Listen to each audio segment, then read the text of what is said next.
안녕하세요. 도산대로 빌딩C입니다. 최근 10월 29일에 33회 공인중개사 자격시험이 있었습니다. 합격하신 분들 다시 한번 진심으로 축하드리면서 그간에 있었던 노력들과 노고에 대한 충분한 보답을 받으시기를 바라겠습니다. 자격시험에 합격하셔서 바로 취업을 하시는 분들도 계실 테고, 연말까지는 쉬거나 개인적인 볼일을 본 뒤 연초에 취업을 계획하시는 분들도 계실 거라고 생각을 합니다. 오늘은 그러한 취업 새내기 분들을 위해서 공인중개사 종류와 함께 빌딩 중개업에 관심이 있으신 분들을 위해서 제가 속해 있고 업무를 보고 있는 빌딩 중개법인에 오면은 하시게 될 일에 대해서, 업무에 대해서 간략하게 좀 몇 가지 소개를 드릴까 합니다. 공인중개사 종류에는 크게 개업공인중개사와 소속공인중개사, 그리고 중개보조원이라는 제도가 있습니다. 그래서 첫 번째 개업공인중개사는 말 그대로 직접 사무실을 개업을 해서 중개업을 영위하시는 대표님들을 개업공인중개사라고 합니다. 여기서 개업공인중개사의 창업 방향이 크게 두 가지로 좀 나눠볼 수 있을 것 같은데요. 첫 번째로는 로컬에 위치한 일반 부동산 중개사무소부터 회사에서 팀 단위로 움직이는 중개법인까지, 이렇게 좀 크게 두 가지로 나눠볼 수 있을 것 같은데요. 이제 제가 속해 있는 중개법인에 오면은 하시게 될 업무에 대해서는 영상 뒤쪽에 간략하게 정리를 해드리도록 하겠습니다. 두 번째로는 소속공인중개사입니다. 이것도 말 그대로 개업을 해서 중개업을 영위하시는 개업공인중개사분들의 소속공인중개사가 되어서 중개업을 하시는 분들을 소속공인중개사라고 합니다. 더 쉽게 말해서 일반 로컬 부동산이나 중개법인을 개업한 대표님들의 직원으로 들어가서 업무를 보신다고 생각을 하시면 될 것 같습니다. 공인중개사법에는 세 번째 중개보조원이라는 제도가 있습니다. 공인중개사가 아닌 자로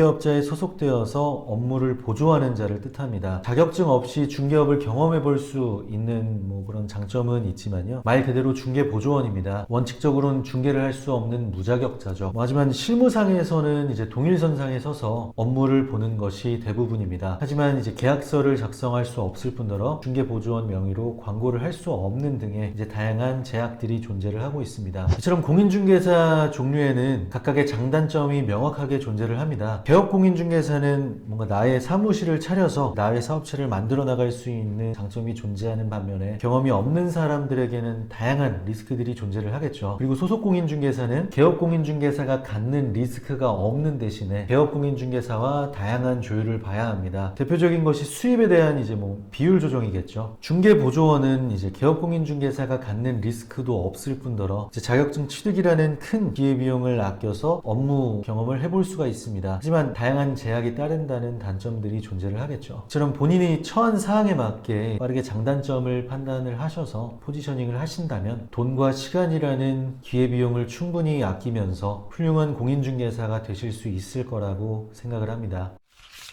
빌딩 중개법인에 관심이 있으신 분들을 위해서 제가 속해 있고 업무를 보고 있는 빌딩 중개법인에 오면은 하시게 될 일에 대해서 짧게 좀 소개를 드릴까 합니다. 첫 번째로는 교육입니다. 저희 회사의 경우 신입 직원분들이 입사를 하시게 되면 약 한 달간 4주차 시에 나뉘어서 업무 교육을 받게 됩니다. 빌딩 건물을 중개함에 있어 정말 기본이 되는 업무 교육을 받게 되는 것이죠. 지역에 대한 공부부터 빌딩 건물을 볼 때 어떤 것부터 우선하여 살펴야 하는지, 빌딩 건물 한 채에 정말 다양한 공부상 서류들이 존재를 하는데, 각종 공부 서류들을 살피고 분석하는 방법부터, 신축이나 리모델링이 필요한 건물들이라면 어떻게 최선의 방식으로 공사를 해야 되고 어떠한 방향으로 설계가 나오는지, 그렇게 나온 건물들의 수익은 어떻게 되는지 등의 정말 건물 중개를 위한 기본적인 업무 교육을 받게 됩니다. 두 번째로는 현장 답사입니다. 기본적으로 교육을 받은 내용을 토대로 현장에 나가서 부동산을 살피고 공부를 하게 됩니다. 부동산은 움직여 옮길 수 없는 재산이죠. 그렇기 때문에 부동산은 사무실에 존재하지 않습니다. 그래서 현장으로 답사를 다녀오는 과정에 임장이라는 활동을 하게 되는데요. 부동산 전문가가 되기 위해서